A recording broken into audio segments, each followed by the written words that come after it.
Hello dear viewers, Assalamu alaikum. I am Feroz Shah and you are welcome to my channel Physics with Feroz Shah. आज का जो lecture है, आज की जो वीडियो है वो फर्स्ट ईयर फिजिक्स के चैप्टर नंबर 2 वेक्टर्स का लेक्चर नंबर 1 है। हम चैप्टर नंबर 1 को 3-4 लेक्चर्स में कंप्लीट कर चुके हैं। आज सेकेंड चैप्टर का वेक्टर्स का हम पहला लेक्चर रिकॉर्ड कर रहे हैं। यह आपका पूरा चैप्टर है डियर स्टूडेंट्स। यहाँ इंट्रोडक्शन ऑफ द चैप्टर से स्टार्ट करके कंकरेंट फोर्सेस पर ये चैप्टर में इंशाल्लाह ख़त्म करूँगा। लेक्चर 2-3 जितने भी इसमें लेक्चर पॉसिबल हुए तो मैं एक्सप्लेन करूँगा। स्टार्ट लेते हैं लेक्चर नंबर 1 में my dear students, introduction of vectors. पहला स्टेटमेंट इंट्रोडक्शन के बारे में, इसमें कुछ अहम बातें कि वेक्टर्स हैं क्या। So my dear students, the simple format or definition of vector is that all those quantities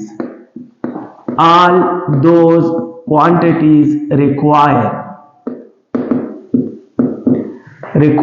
directions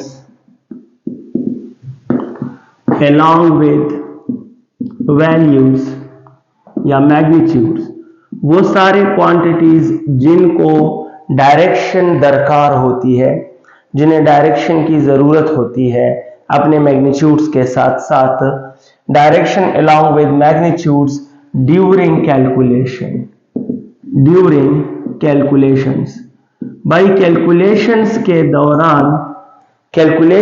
दौरान अगर आप एक वैल्यू मालूम करना चाहो तो वो क्वांटिटी जिसमें डायरेक्शन का यूज लाजमी हो, वरना आपका आंसर गलत होगा। सिर्फ वैल्यू से आप आंसर मालूम करोगे तो आंसर गलत काउंट होगा। That quantities are called vectors. हम उन्हें वेक्टर्स कहते हैं। फॉर एग्जांपल डियर स्टूडेंट्स, मैं आपको एक एग्जांपल दे सकता हूं। फर्ज कीजिएगा अगर मैं कहूं ये एक सरफेस है, ओके, और इस सरफेस पर यहां एक बॉडी पड़ी है। Let me consider the mass of body is 2 kilogram. The mass of body is 2 kilogram. और मैं कहूं कि इस बॉडी पर एक फोर्स इस तरफ लग रहा है F1 20 न्यूटन और एक फोर्स इस तरफ लग रहा है F2 that is also 20 Newton.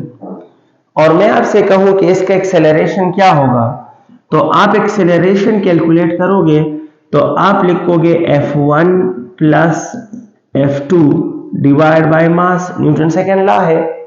अगर हम फोर्स के डायरेक्शन को इस्तेमाल नहीं करेंगे, यानी हम ये नहीं देख रहे कि ये फोर्स टुवर्ड्स राइट है और ये फोर्स टुवर्ड्स लेफ्ट है, हमने डायरेक्शन को मुकम्मल इग्नोर कर दिया और हम सिर्फ वैल्यू ले लेते हैं 20 और 20, डायरेक्शन इग्नोर कर लेते हैं, तो F1 की जगह भी 20, F2 की जगह भी 20 डिवाइड बाय मास 2 किलोग्राम। तो 20 plus 20 40 divide by 2 it is 20 metre per second square. तो देखो इसका acceleration 20 metre per second square आता है। हालांकि ये बात बिल्कुल गलत है और आप जानते हैं कि इस वक्त ये बॉडी रेस्ट में होती है और जब ये बॉडी रेस्ट में होती है तो एक्सेलरेशन का 20 मीटर पर सेकेंड स्क्वायर आना ये गलत है। अब ये गलत आंसर क्यों आया? ये गलत आंसर इसलिए आया because force is a vector quantity। Force एक वेक्टर क्वांटिटी है और वेक्टर क्वांटिटी का जब आप कैलकुलेशन करोगे तो डायरेक्शन को आप इग्नोर नहीं कर सकते, आपने डायरेक्शन की केयर करनी होगी कैलकुलेशंस में। सो फॉर एग्जांपल अब मैं दोबारा इसको सॉल्व करता हूं तो a इज इक्वल टू, अब वही F1 है और वही F2 है। अब मैं सिर्फ वैल्यू की पुटिंग नहीं कर रहा, अब मैं डायरेक्शन भी यूज करूंगा। तो ये डायरेक्शन राइट है, इस राइट को हम पॉजिटिव कह देते हैं और अपोजिट डायरेक्शन लेफ्ट को हम नेगेटिव कहेंगे। तो अगर F1 को हमने राइट पॉजिटिव लिया तो ये प्लस 20 पुट करूंगा, लेकिन F2 में डायरेक्शन को देखोगे लेफ्ट तो वो नेगेटिव है, तो ये 20 के साथ नेगेटिव पुट करूंगा। This negative is the putting and using of direction divide by mass 2 kilogram है। अब प्लस 20 और माइनस 20 कैंसल, 0/2 से 0 मीटर पर सेकेंड स्क्वायर आता है और ये आंसर बिल्कुल ठीक आया। आपने क्या देखा? आपने ये देखा कि फोर्स एक ऐसी क्वांटिटी है जिसको जब भी हम कैलकुलेशन में इस्तेमाल करेंगे तो इसके वैल्यूज के साथ साथ हमें इसका डायरेक्शन भी यूज करना पड़ेगा, वरना हमारा आंसर गलत आएगा। इस तरह सारे क्वांटिटीज जिनके कैलकुलेशन में वैल्यूज और मैग्नीट्यूड्स के साथ डायरेक्शन का यूज करना जरूरी हो, all those quantities are called vector quantities. And dear students, the quantities for which no need of direction use in calculation, all the quantities are called scalars. और vectors को directed quantities भी बोलते हैं। Force vector है, velocity vector है, acceleration vector है, displacement vector है, momentum vector है, इम्पल्स वेक्टर है। इस तरह काफी ज्यादा वेक्टर्स हैं। हम इस चैप्टर में वेक्टर के कुछ प्रोसेसेस पढ़ने वाले हैं। ये तो हुआ इंट्रोडक्शन में पहला पॉइंट। इंट्रोडक्शन में डेफिनेशन के बाद और स्केलर और वेक्टर्स का एक छोटा सा फर्क समझने के बाद मैं आपको बताना चाहता हूं कि वेक्टर रिप्रेजेंट कैसे होते हैं। तो याद रखना, जब आप वेक्टर्स को रिप्रेजेंट करना चाहते हो, when you want to represent vectors then you have two techniques. Representation के लिए सिंबॉलिक वर्जन भी इस्तेमाल होता है, सिंबॉलिक या एनालिटिक, और रिप्रेजेंटेशन के लिए ग्राफिकल भी इस्तेमाल होता है। तो याद रखें, सिंबॉलिक में सिंबल जो है, symbol is for magnitude, symbol is for magnitude, और सिंबल के ऊपर अगर आप एरो लिखोगे, सिंबल के ऊपर एरो, तो एरो लगाने से कंप्लीट वेक्टर रिप्रेजेंट होगा। वेक्टर मीन के डायरेक्शन और मैग्नीट्यूड दोनों रिप्रेजेंट होंगे। फॉर एग्जांपल, अगर मैं कहूं ए, तो इट इज मैग्नीट्यूड, ये सिर्फ और सिर्फ किसी वेक्टर का मैग्नीट्यूड है। और अगर मैं कहूं ए एरो, तो इट मीन के कंप्लीट वेक्टर है, ये कंप्लीट वेक्टर होगा। ग्राफिकल में क्या होगा? ग्राफिकल में याद रखिए, we draw an arrow, we draw an arrow, हम एरो जो है वो ड्रॉ करते हैं। फॉर एग्जांपल, ये मैंने एक एरो ड्रॉ किया, तो ये मेरे लिए डायग्राम्स में या डिस्कशन में एक वेक्टर को रिप्रेजेंट करता है। और ये भी याद रखें कि इस एरो का जो लेंथ होता है, इसका लेंथ मैग्नीट्यूड को रिप्रेजेंट करता है, और इसका ये एरो हेड जो है ये डायरेक्शन को रिप्रेजेंट करता है, और ये दोनों मिल जाएं तो ये कंप्लीट वेक्टर को रिप्रेजेंट करता है। डियर स्टूडेंट्स, नेक्स्ट जो है हमारे पास, इंट्रोडक्शन के बाद हमने वेक्टर के चैप्टर का इंट्रोडक्शन कर लिया और मैंने इसको बाउंड कर लिया। Now let me start some important vector discussion, और वो डिस्कशन में हमने कौन कौन से वेक्टर पढ़ने हैं। My next topic of discussion for you people is some important vectors. कुछ इंपॉर्टेंट वेक्टर्स जो अक्सर किसी टॉपिक में कहीं ना कहीं कैलकुलेशन में आपके सामने यूज होंगे और आपको इनको डिस्कस करना पड़ेगा। So dear students, some important vectors में हमारे लिए पहले नंबर पर जो वेक्टर होता है वो है इक्वल वेक्टर्स। इक्वल वेक्टर्स में दो बातें होती हैं, वो वेक्टर जिनका डायरेक्शन भी सेम हो, और वो वेक्टर जिनका मैग्नीट्यूड भी सेम हो। मैग्नीट्यूड और डायरेक्शन जब दोनों सेम हो जाए तो वो वेक्टर कहलाते हैं इक्वल वेक्टर्स। फॉर एग्जांपल, अगर मैं कहूं ये एक वेक्टर है, ये एक वेक्टर बना रहा हूं, let me consider we have two vectors, here we have a vector a and along with a we have another vector b। और आप गौर से देखें तो इन दोनों वेक्टर के एरो का लेंथ भी सेम है, यानी मैग्नीट्यूड सेम है, और इनके एरो का डायरेक्शन भी सेम है। सो डियर स्टूडेंट्स, ये इक्वल वेक्टर्स हैं, ये ए और बी इक्वल वेक्टर्स हैं। अगर मैं कहूं कि अनइक्वल वेक्टर्स कौन से होंगे, तो मेरे ख्याल में आप डिफाइन भी कर सकते हो खुद। आप कहेंगे सर अनइक्वल वेक्टर्स तीन केसेस में होंगे। There are three cases of unequality of vectors. What are the three cases? कि अगर इनका मैग्नीट्यूड डिफरेंट हो, अगर वेक्टर्स का मैग्नीट्यूड डिफरेंट हो, ठीक है। सेकेंड बात यह है कि अगर वेक्टर्स का डायरेक्शन डिफरेंट हो, अगर डायरेक्शन डिफरेंट हो, और मतलब मैग्नीट्यूड डिफरेंट हो, डायरेक्शन सेम भी हो तो अनइक्वल, या डायरेक्शन डिफरेंट हो मैग्नीट्यूड सेम भी हो तो अनइक्वल, और बोथ डिफरेंट मीन के मैग्नीट्यूड भी डिफरेंट हो और डायरेक्शन भी डिफरेंट हो। फॉर एग्जांपल अगर मैं कहूं कि ये एक वेक्टर है, वेक्टर नंबर 1, मैं 1 2 3 लिख लेता हूं, आसान होगा मेरे लिए। वेक्टर 1 और इधर मैं ले रहा हूं वेक्टर नंबर 2, ये दोनों वेक्टर अनइक्वल है, हालांकि इनका डायरेक्शन सेम है बट मैग्नीट्यूड डिफरेंट है तो अनइक्वल है। इसके बरक्स अगर मैं कहूं कि एक वेक्टर इस तरफ है वेक्टर 3 और दूसरा वेक्टर इस तरफ है वेक्टर 4, इन दोनों का एरो का लेंथ सेम मैग्नीट्यूड सेम है लेकिन डायरेक्शन डिफरेंट है तो ये भी अनइक्वल है। और अगर मैं कहूं कि एक वेक्टर ये है और दूसरा वेक्टर ये है तो ये भी अनइक्वल है, लेकिन ये पॉइंट नंबर 1 से अनइक्वल, ये पॉइंट नंबर 2 से अनइक्वल और ये पॉइंट नंबर 3 से अनइक्वल। आसान लफ्ज कहें तो वो सारे वेक्टर्स जो इक्वल नहीं होते वो अनइक्वल होते हैं। All the vectors which are not equal are unequal vectors, जो इक्वल के क्राइटेरिया पे पूरे नहीं उतरते तो माय डियर स्टूडेंट्स वो वेक्टर जो होते हैं अनइक्वल कहलाते हैं। The third category of important vector is parallel vectors. Parallel vectors हम किसे कहेंगे? So my dear students, parallel vectors जो है उनकी जो कहानी है वो सिंपल है कि सिर्फ एक ही शर्त है कि जिनका डायरेक्शन सेम हो, बस जिनका डायरेक्शन सेम हो वो पैरेलल होते हैं। और इतना तो आप जानते होंगे कि जिनका डायरेक्शन सेम हो उनके दरमियान एंगल 0 डिग्री होता है। सो आप ये भी कह सकते हो कि all the vectors having 0 degree between them are called parallel vectors, या जिनका डायरेक्शन सेम हो चाहे मैग्नीट्यूड कुछ भी हो, they are parallel vectors. For example ये एक vector, let me draw another vector, ये एक वेक्टर, और फॉर एग्जांपल ये एक वेक्टर। देखो मैं मैग्नीट्यूड डिफरेंट भी ले रहा हूं और मैग्नीट्यूड सेम भी ले लूंगा, डजंट मैटर। सो देखो मैग्नीट्यूड में सेम ले रहा हूं या डिफरेंट ले रहा हूं, लेकिन सबका डायरेक्शन सेम होने की वजह से all these vectors are parallel vectors. ये सारे वेक्टर्स पैरेलल वेक्टर्स हैं स्टूडेंट्स, चाहे इनका मैग्नीट्यूड सेम हो या सेम ना हो। पैरेललिज्म में मैग्नीट्यूड की परवाह नहीं होती।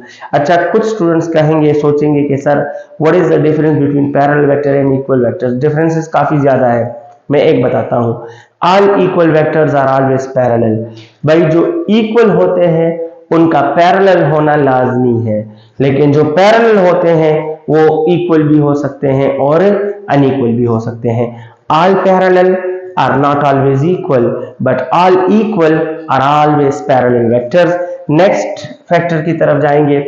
हमारे पास some important vectors में we are dealing some important vectors, और parallel vectors के बाद my dear students we have to discuss anti-parallel vectors. anti-parallel vectors क्या है? 4 नंबर पे anti-parallel vectors। So parallel vectors की तरह इनकी भी सिर्फ एक ही शर्त है, और वो शर्त है कि all those vectors having opposite direction, बस जिनका डायरेक्शन एक दूसरे के अपोजिट हो। और आप जानते हैं कि अपोजिट डायरेक्शन में एंगल 180 डिग्री होता है, तो आप ऐसा भी कह सकते हो कि वो सारे वेक्टर्स जिनके दरमियान एंगल 180 डिग्री हो दे आर एंटी पैरेलल, या वो सारे वेक्टर जिनका डायरेक्शन एक दूसरे के अपोजिट हो they are called anti parallel. चाहे मैग्नीट्यूड जैसा भी हो, डजंट मैटर। यानी अगर मैं कहूं कि ये एक वेक्टर है ए और इसके साथ में एक और वेक्टर ले रहा हूं, ये वेक्टर बी, तो आप देखिए वेक्टर ए और वेक्टर बी का डायरेक्शन एक दूसरे के उल्टा है, इनके दरमियान एंगल 180 डिग्री होगा, लिहाजा ये दोनों एंटी पैरेलल हैं और इनका मैग्नीट्यूड सेम नहीं है। इसके बरक्स अगर मैं कहूं कि ये एक वेक्टर है सी, इसे वेक्टर सी कह लेता हूं, और इसके पहलू में एक और वेक्टर ड्रा कर रहा हूं,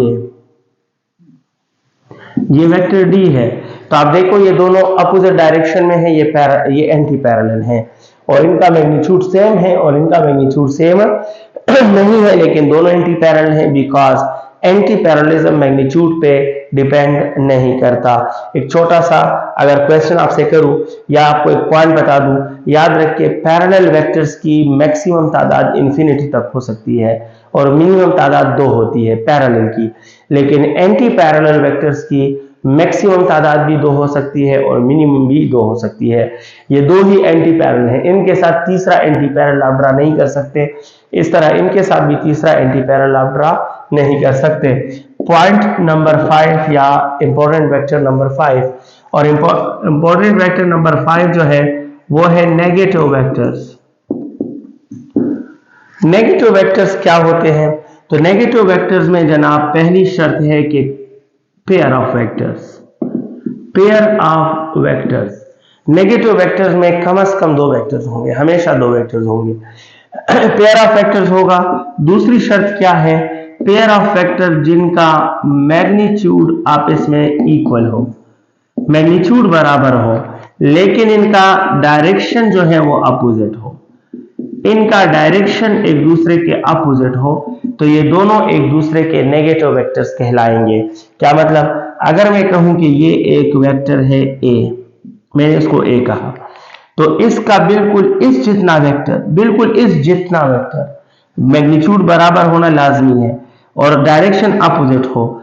तो इन दोनों वेक्टर में देखो ये पेयर ऑफ वेक्टर्स हैं, 2 वेक्टर हैं, इनका मैग्नीट्यूड बराबर है, लेंथ ऑफ एरो सेम है, ये कंडीशन भी पूरी है, और डायरेक्शन अपोजिट है, एक राइट है और एक लेफ्ट है, तो ये दोनों एक दूसरे के नेगेटिव वेक्टर्स हैं। ये रेड जो है ये इस ग्रीन का नेगेटिव वेक्टर है और ये ग्रीन इस रेड का नेगेटिव वेक्टर है। थ्योरेटिकली रिप्रेजेंट करना चाहोगे तो अगर आपने इसको प्लस ए कहा तो फिर इसको माइनस ए कहोगे, और अगर इसको प्लस ए कहा तो फिर ऊपर वाले को माइनस ए कहोगे। ये एक दूसरे के नेगेटिव वेक्टर्स कहलाते हैं। एंटी पैरेलल और नेगेटिव वेक्टर्स में भी यही फर्क है कि all anti parallel are not negative. आप देखो ये एंटी पैरेलल हैं लेकिन ये नेगेटिव नहीं है क्योंकि इनका मैग्नीट्यूड सेम नहीं है, लेकिन ये नेगेटिव भी हैं और एंटी पैरेलल भी हैं। तो all negative vectors are always anti parallel, but all anti parallel vectors are not always negative vectors. Next important vector is vector that is null vector. अब नल वेक्टर क्या है? So my dear students, null vector जो है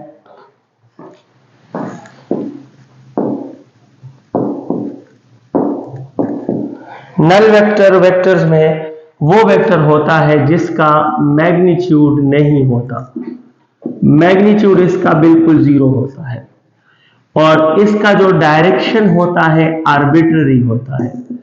arbitrary means के आपकी मर्जी के मुताबिक जिस तरफ आप चाहो ले सकते हो, इनफाइनाइट डायरेक्शन में जो डायरेक्शन आपको पसंद हो वो ले सकते हो। It is denoted by O arrow, इससे रिप्रेजेंट होता है सिंबॉलिकली, ये सिंबॉलिकली ओ एरो से रिप्रेजेंट होता है, symbolically represented by O arrow, and it is denoted by dot, सिर्फ एक डॉट से रिप्रेजेंट होता है ग्राफिकली।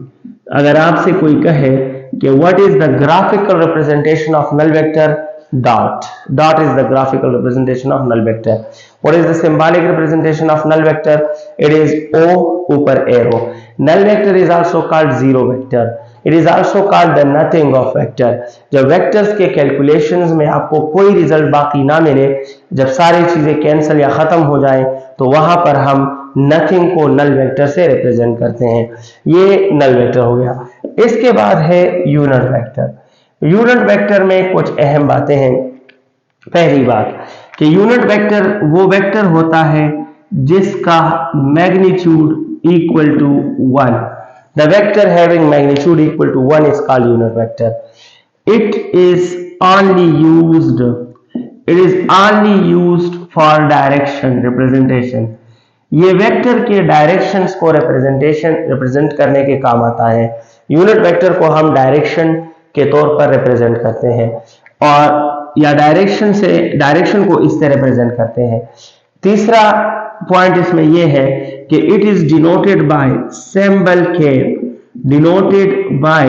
सिंबल ऑफ वेक्टर, और उसके ऊपर आप क्या लगाओगे? खेप, सिंबल ऑफ वेक्टर खेप। यानी अगर फर्ज करो मैं आपसे कहूं कि वेक्टर और इस वक्त इधर इसका यूनिट वेक्टर और इसका यूनिट वेक्टर है, तो हमारे स्टूडेंट्स वेक्टर अगर ए होगा तो इसका यूनिट वेक्टर ए कैप होगा, वेक्टर अगर बी होगा तो इसका यूनिट वेक्टर बी कैप होगा।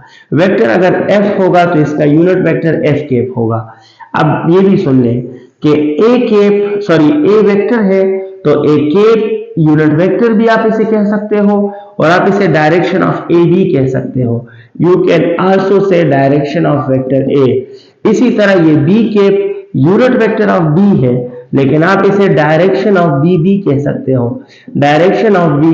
And F cap is the direction of F. याद रखिए एक्स एक्सिस का जो यूनिट वेक्टर होता है that is denoted by i cap. तो आप सुन ले, फिर से सुन ले कि i cap is the unit vector of x axis. इससे अच्छा है आप कहो i cap is the direction of x axis. Y axis का जो यूनिट वेक्टर होता है या डायरेक्शन होता है वो जे कैप, और जेड एक्सिस का जो यूनिट वेक्टर या डायरेक्शन होता है वो K cap. Unit vector is nothing, it is the code of direction. Unit vector is used to represent directions. क्या मतलब है मेरा, तो बताता हूं। इधर एक फार्मूला लिखता हूं, देखिएगा dear students.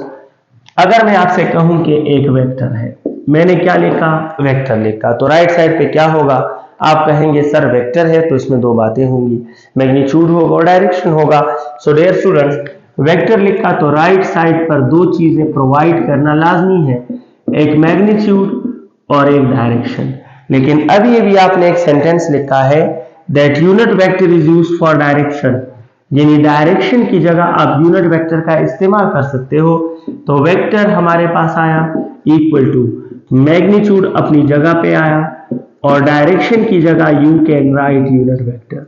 You can write unit vector instead of direction according to this logic, this idea and this rule. So अब अगर मैं कहूं मैं यूनिट वेक्टर का फॉर्मूला और डेफिनेशन लेना चाहता हूं तो आप आसान है, आप कहें सर इसको इधर अकेला छोड़ दें, मैग्नीट्यूड इधर ले आए, तो vector divide by its magnitude it become the unit vector. और यही जो है यूनिट वेक्टर का फार्मूला भी है और यही जो है डेफिनेशन यूनिट वेक्टर का मैग्नीट्यूड भी है। अब के बाद अगर आपसे कोई पूछे what is a unit vector, तो आप कहना कि vector divided by its magnitude is called unit vector. Unit vector is the ratio of vector with its magnitude, और unit vector actually represent direction. Unit vector is a code of direction, it is used to represent the direction of vector dear students। अच्छा एक question कर लेते हैं, हमारा एक MCQ कर लेते हैं ताकि आप समझ जाइएगा। तो क्वेश्चन इज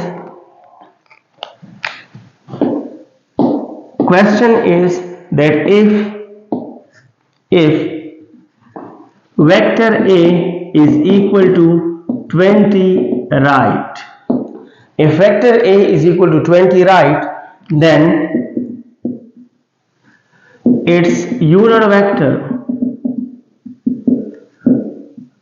will be, तो इसका यूनिट वेक्टर क्या होगा, option A 20 left, option B 1 right, option C 0.1 left और ऑप्शन डी 0.1 राइट। तो देखो डियर स्टूडेंट, आसान है, मुश्किल नहीं है। आप कहेंगे सर यूनिट वेक्टर का मैग्नीट्यूड 1 होता है, तो 20 भी नहीं, 0.1 भी नहीं, 0.1 भी नहीं, इनकरेक्ट आंसर ये है।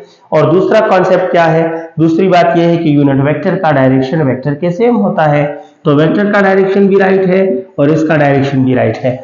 अगर मैं इधर 1 भी ले लूं, 1, अब इसको 1 कर दें तो अच्छा रहेगा। अगर ये 1 कर दूं फिर भी ये गलत है, हालांकि 1 है तो यूनिट वेक्टर है, अगर मैग्नीट्यूड 1 है तो ये यूनिट वेक्टर है, लेकिन डायरेक्शन इसका गिवन वेक्टर से मैच नहीं कर रहा, तो ये इस गिवन वेक्टर का यूनिट वेक्टर नहीं है।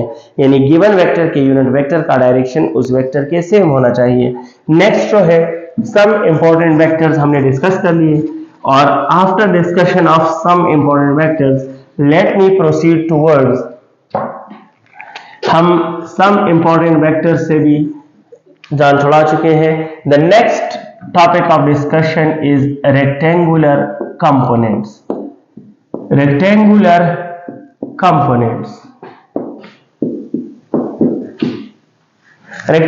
components क्या होते हैं, तो मैं इसको एक्सप्लेन करूंगा, इसके इक्वेशन सब कुछ आपके साथ शेयर कर रहा हूं। मेथड बता रहा हूं। The first idea about components, what is meant by components? You can say that components mean the small parts of vector, the small parts of a vector. Vector से बनाए गए छोटे छोटे हिस्से, the parts of vector are called components. एक vector के आपने दो पार्ट्स बना दिए तो वो दो पार्ट्स उसके कंपोनेंट्स होते हैं। एक वेक्टर के आपने 100 पार्ट्स बना दिए तो वो 100 पार्ट्स इसके कंपोनेंट्स होते हैं।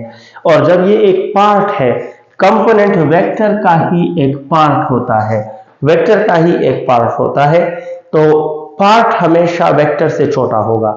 यानी एक वेक्टर 100 है, 100 न्यूटन है, तो इसका कोई भी पार्ट, कोई भी कंपोनेंट 100 से ज्यादा नहीं होगा। जितने भी आप कंपोनेंट्स बनाओगे उनके वैल्यूज 100 से कम होने चाहिए। अच्छा, components mean the parts of vector. The parts of vector, rectangular का मतलब है 90 degree, perpendicular, rectangular stands for the word perpendicular. So my dear students, the first concept of rectangular components. आप कहेंगे सर हम रेक्टेंगुलर कंपोनेंट्स का definition क्या लिखें?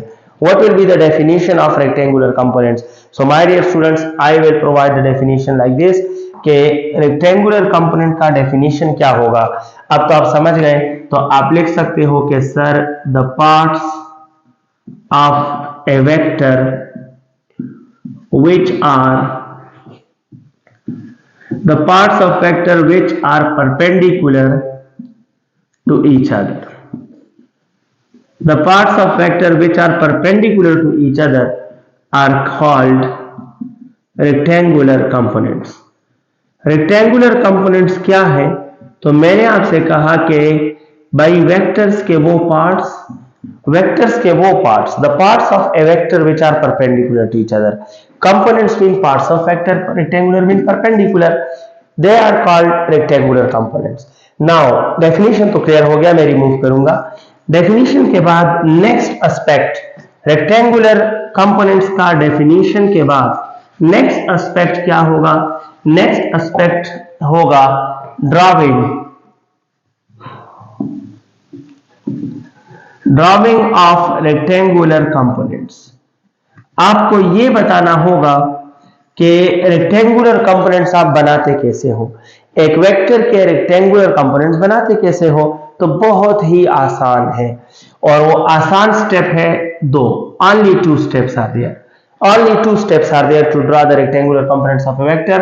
The first step is, पहला स्टेप क्या है कि draw perpendicular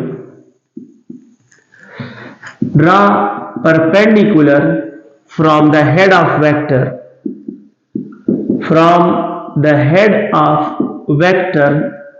on x-axis। अगर आप किसी वेक्टर के रेक्टेंगुलर कंपोनेंट बनाना चाहते हो तो उसके हेड से x एक्सिस पर परपेंडिकुलर ड्रा करें, और फिर उसके बाद जो सेकेंड पॉइंट है, वो सेकेंड पॉइंट ये है कि put the arrow heads at the end of two line segments. ये जो दो लाइन सेगमेंट्स आपको मिले, इसके एंड में एरो हेड लगा दें। ये आपको दो कंपोनेंट्स मिल गए। फॉर एग्जांपल, ये है my dear students X axis, let us consider it is X axis, और हमने लेते हैं कि ये हमारे पास है वाई एक्सिस, एक एक्स एक्सिस है, एक वाई एक्सिस। और मैं आपको बता देता हूं कि यहां पर हमारे पास है ये एक vector, and let me consider the vector is vector A. Vector A एक वेक्टर है, ठीक है। हमारे पास एक्स एक्सिस वाई एक्सिस में ये एक वेक्टर ए है। हमने क्या करना है? We want to draw its rectangular components. हम इस वेक्टर ए के रेक्टेंगुलर कंपोनेंट्स ड्रॉ करना चाहते हैं। तो क्या करें? पहला स्टेप है कि ड्रॉ परपेंडिकुलर। कहां से ड्रॉ करूं? From the head of vector, यहां से परपेंडिकुलर ड्रॉ करें।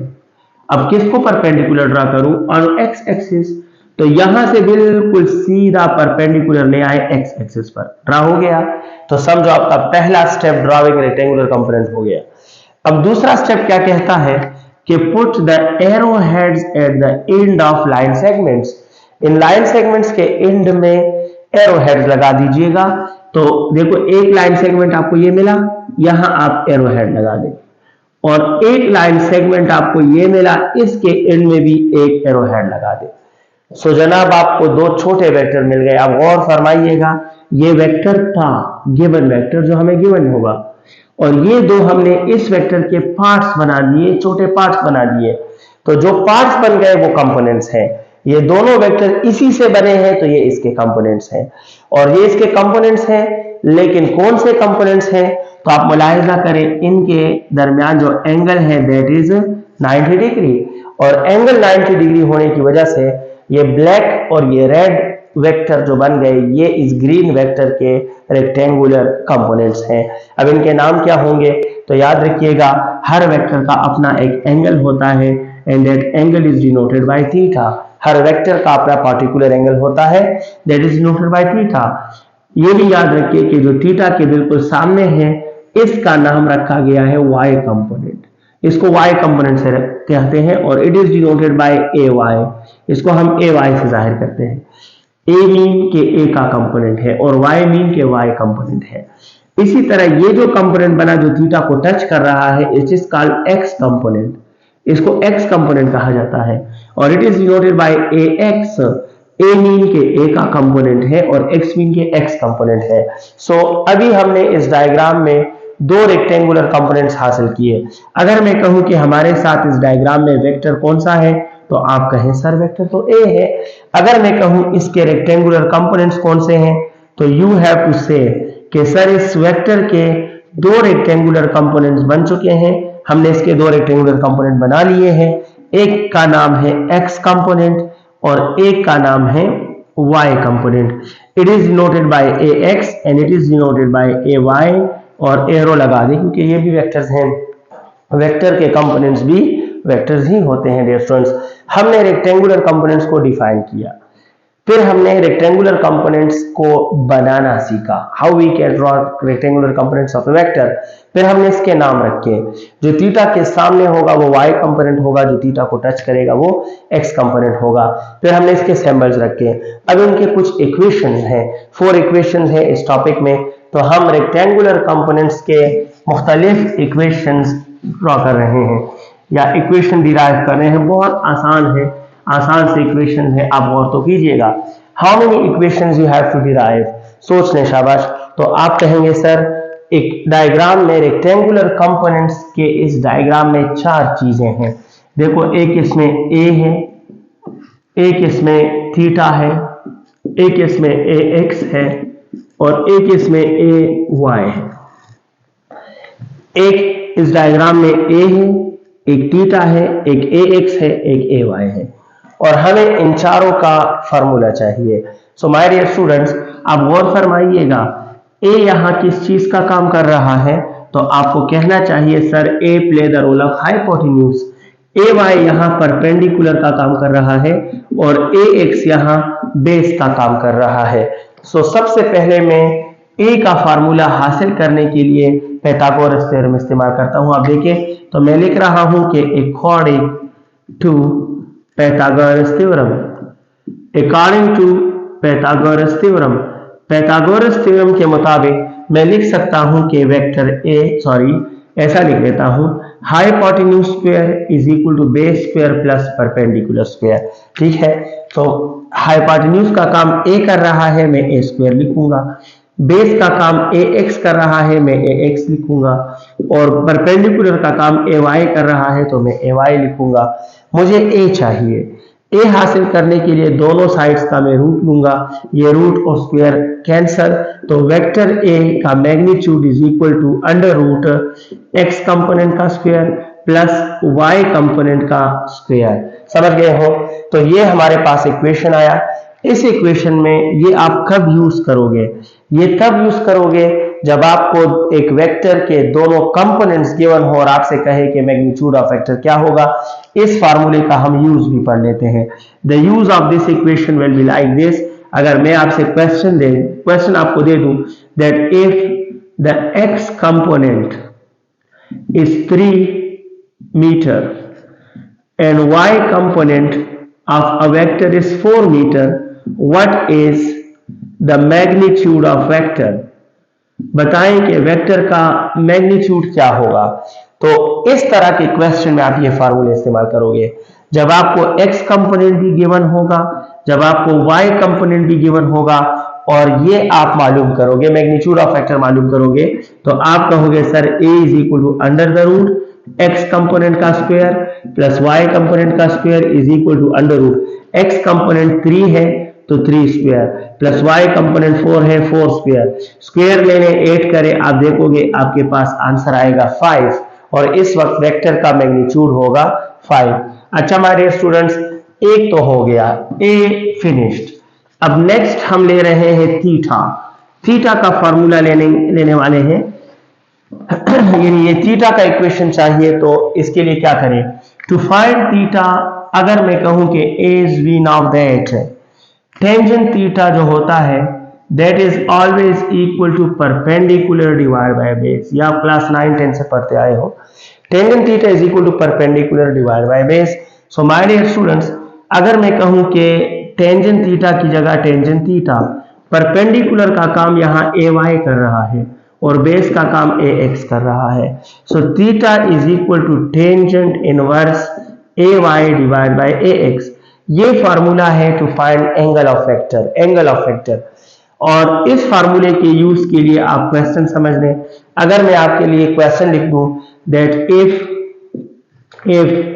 y component of a vector, if y component of a vector is plus 5 and its x component is also plus 5, then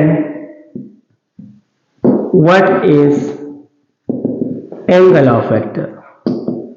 अगर आपके सामने question इस तरह आया कि एक वेक्टर का x कंपोनेंट भी गिवन हो, y भी गिवन हो, याद रखना x कंपोनेंट भी आपको गिवन हो, y कंपोनेंट भी आपको गिवन हो और आपसे एंगल ऑफ वेक्टर फाइंड करना चाहे जैसे कि इस क्वेश्चन में है, देन आप ये इक्वेशन यूज कर सकोगे।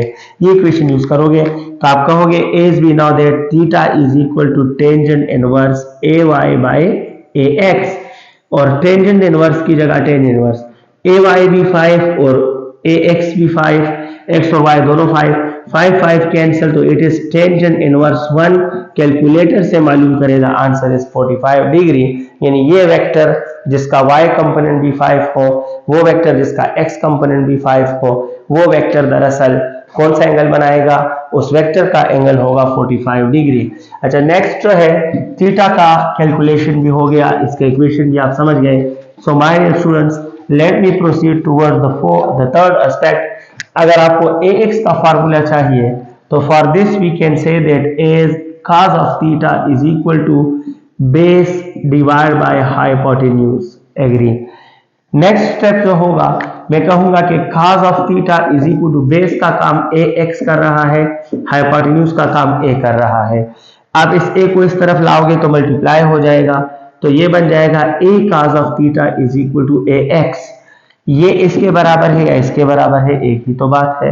Therefore ax is equal to a cos of theta. ax is equal to a cos of theta, ये x कंपोनेंट ऑफ वेक्टर का फार्मूला है।